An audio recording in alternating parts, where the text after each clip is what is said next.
Party अगर इस लायक हमें समझेगी तो और सोचा तो पार्टी हम उसकी विश्वास पर खरा उतरने का कार्य करेंगे, क्योंकि पार्टी भी देखती है कि कौन आदमी मौजूद है, कौन गरीबों की और हर आदमी की बात सोचने पे आते रहता है। एक एम्बुलेंस की व्यवस्था नगर पालिका के माध्यम से करें तो एक एम्बुलेंस की व्यवस्था कराई जिसमें कि हज़ारों लोगों ने उसका लाभ भी लिया, हज़ारों लोगों ने लाभ लिया होगा और उन्हें हॉस्पिटल पहुंचाने का कार्य किया गया और इस पर की उन पर कृपा रही। आज वो अनूप शहर के में अच्छी तरह से अपना जीवन व्यतीत कर रहे हैं। हमारे नगर के अंदर एक रोडवे बस स्टैंड की काफ़ी समय से मांग चल रही थी। इस समय वो निर्माणाधीन है।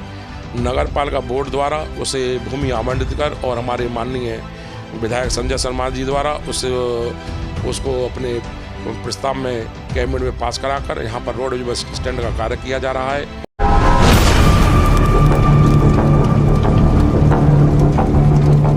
नमस्कार, न्यूज़ इंडिया फर्स्ट में आपका स्वागत है।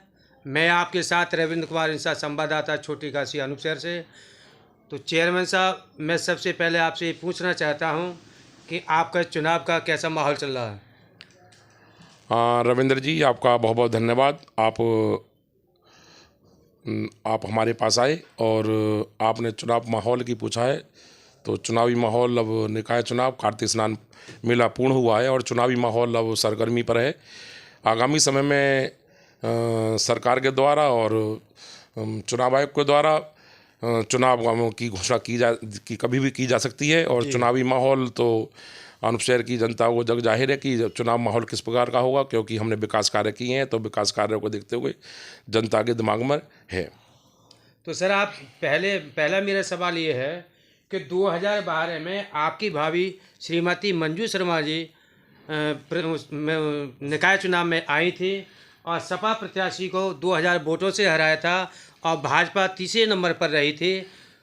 और 2017 में आप स्वयं बसपा से चुनाव लड़े और सपा प्रत्याशी को हरा करके तीसरे नंबर पर भारतीय जनता पार्टी को आपने रखा और इसके बावजूद भी आपने भारतीय जनता पार्टी को क्यों चुना, इसमें क्यों आए? ऐसा तीसरे नंबर पर उसको भारतीय जनता पार्टी को रखा, फिर भी आप भारतीय जनता पार्टी में ज्वाइन कैसे की है?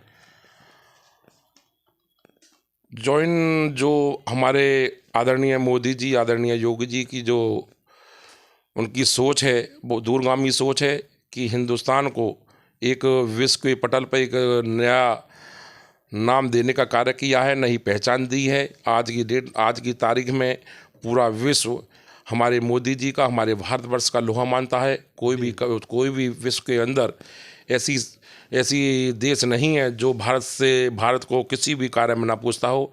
तो रहा, आपने पूछा कि बसपा में को छोड़कर भाजपा में क्यों आई, तो इनकी जो मैंने अभी बताया था कि मोदी जी, योगी जी की जो योजना है, जो उन्होंने देशभक्ति उनके आसपास ओतप्रोत रहती है, तो उसे देखते हुए हमने पार्टी ज्वाइन की और उनके द्वारा जो शासन की जो उनकी रीति नीति हैं, जो गरीब और गरीबों के लिए दूरगामी सोच है, उनके जो विकास कार्य, उनके द्वारा जो विकास की योजना पूरे हिंदुस्तान के अंदर बहाई जा रही है, उसे देखते हुए हमने भाजपा का दामन थामा है।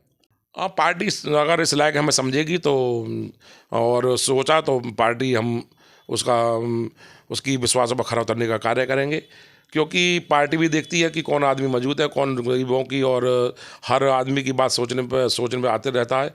कि आपने देखा होगा कि विकास कार्य जो आदमी ऊपर तक संदेश जाता है, विकास कार्य चौड़ी चौड़ी सड़कों का सौंदर्यीकरण कराया गया है। आपने अभी नेहरूगंज मोहल्ले में आपने देखा होगा कि एक झंडा चौक बनाया गया है, एक फव्वारा भी लगाया गया है और जगह जगह पर वाटर फ्रीजरों का काम भी किया गया है। हर वार्ड में कोई अछूता नहीं रहा कि जहाँ पर वाटर फ्रीजर ना लगाए गए हों।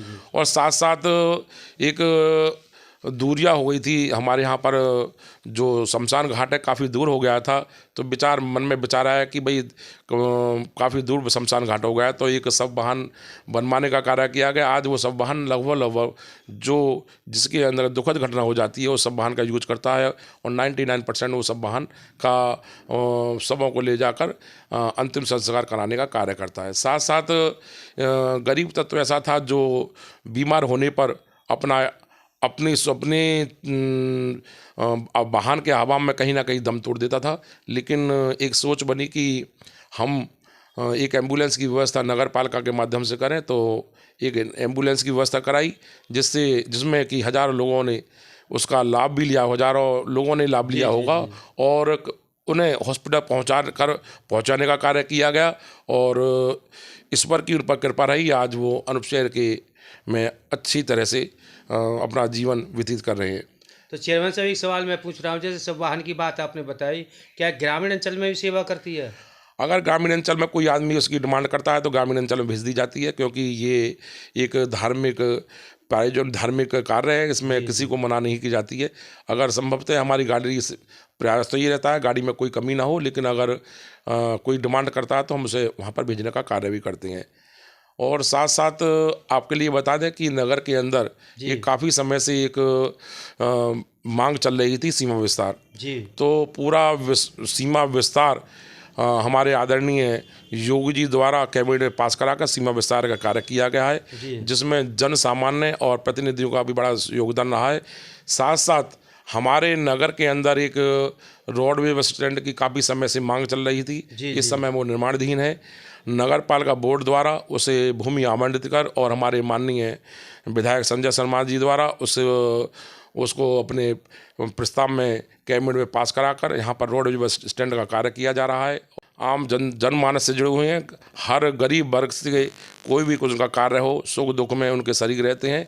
और जो सरकार के द्वारा नहीं, और यहाँ तक कि पूरे मेरठ मंडल में कमिश्नरी में मैं ये चैलेंज देता हूँ कि नगर के अंदर पूर्व में समाजवादी की गवर्नमेंट थी, तो आपने देखा होगा कि पूरा जिला एक अंधकार के रूप में डूबा रहता था।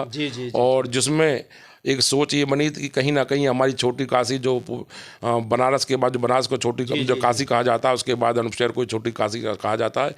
तो ये रहा कि भाई अंधेरे में न डूबे, तो इसलिए हमने 47 किलोवाट का सोलर प्लांट बनाने की योजना बनाई और उसको प्लांट बनाकर गली गली और जो मेन मार्केट में रोशनी देने का कार्य किया। उसका आपने देखा होगा कि बहन बेटियां भी और जो व्यापारी वर्ग हैं उनके छेड़छाड़ का मामला हो या आपका लूट खसोट का मामला हो, बहुत कम पटल पर देखने को मिला होगा। क्योंकि अगर जहाँ भी कहीं रोशनी होगी तो वहाँ पर गलत तत्व और अंधकार अपने आप ही दूर हो जाता है। और जो विकास कार्य हैं तो उसके संदर्भ में आपको बता दूं कि विकास कार्य में नगर की जनता को, नगर के आवाम को जानकारी है कि विकास विगत 10 वर्षों में इतना हुआ कि जब से नगर पालिका का गठन हुआ होगा इतने विकास कार्य पूर्व में नहीं होंगे।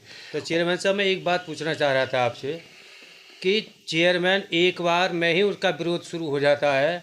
आप जनता के ऐसे कैसे लोकप्रिय रहे और कैसी आपकी छवि बनी है, अभी तक आपका कोई विरोध नहीं है और तिवारा में यानी तीसरी बार में भी आप चुनाव की तैयारी कर रहे हैं, ऐसी क्या बात है? हाँ, विरोध उस आदमी का नहीं होगा जो जनता के बीच में सदैव रहेगा। उनका जो कार्य होंगे, उनकी जो मांगे होंगी या उनकी जो विचार है उनको समझने का कार्य करेंगे, क्योंकि जनता उसे ही नकारती है जो निठल्ले होते हैं, जो किसी का कार्य नहीं करते हैं और जो अपनी बातों को ऊपर तक पहुंचाने में सक्षम नहीं होती है। तो जनता ने का विश्वास 2 योजना में जीतने का कार्य किया है। अदर आपने पूछा आगामी समय की बात, आगामी समय भविष्य की कोई भी ज्ञाता नहीं है। अगर आगामी समय में आरक्षण सूची लागू होती है और सूची लागू होने के बाद अगर ये सीट सामान्य में आती है और पार्टी मुझे या मेरे परिवार को इस लायक समझती है कि टिकट देने का काम करेगी, तो संभवतः पार्टी एक ऐसे अनूप शहर के अंदर भाजपा का परचम लहराने का कार्य करेगी। और ऐसा नहीं है कि पार्टी किसी में सब जगह से हमारी पार्टी मजबूत है और पूर्ण प्लानिंग भी बना चुकी है पार्टी।